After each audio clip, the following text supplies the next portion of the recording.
Concernant la mise en forme des listes, donc quel que soit le type de liste, hein, on peut utiliser trois classes. Donc le list unstyle qui permet, comment dirais-je, d'enlever les styles de base d'une liste, qu'elle soit puce ou autre. La classe list inline qui permet de la mettre côte à côte, hein, les éléments de la liste. Mais par contre, si vous utilisez le list inline pour une liste déroulante, ne pas oublier pour les contenus de la liste, pour les LI, de mettre pour chacun le list inline item. Sinon, évidemment, ça ne marchera pas. Alors, on va regarder ça sur un exemple. Donc, c'est l'exemple 5, donc, pour lequel on a une petite liste, hein, avec une liste imbriquée ici. Donc, sur laquelle on va mettre ces différentes classes pour voir un petit peu leur comportement.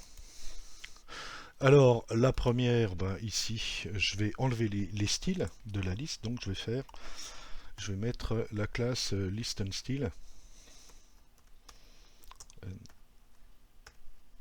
Voilà, hop là. Ok. Donc, ce qui va avoir comme effet, effectivement, d'enlever les styles par défaut de la liste. Alors, évidemment, vous voyez que la répercussion n'est pas faite sur la sous-liste. Hein. Il faudrait faire la même chose sur la sous-liste. Et puis, pour les distinguer, hein, puisque je vais appliquer d'autres classes, je vais les mettre avec des couleurs différentes. La première, je vais la mettre primary, par exemple. Et puis, la deuxième, secondary.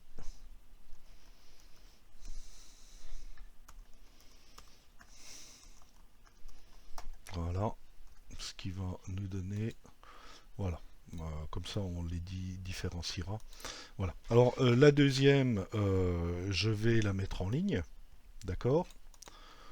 Donc ici, bah, je vais ajouter la classe listingLine. Alors si vous faites ça, comme je vous l'ai dit, vous voyez que les éléments, effectivement, on a enlevé les styles en mettant une line, mais par contre, ils ne sont pas en ligne. Hein. Il ne faut pas oublier pour chacun de mettre la classe list inline item.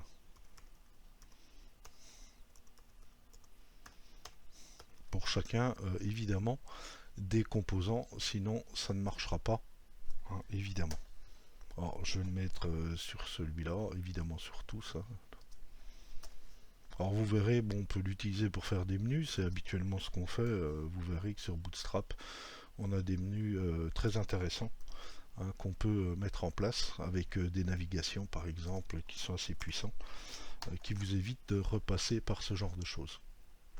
Alors voilà, et puis si je réactualise, vous voyez qu'effectivement votre liste est en ligne. Alors évidemment avec un retour à la ligne, puisque j'ai pas mis de préconisation spéciale.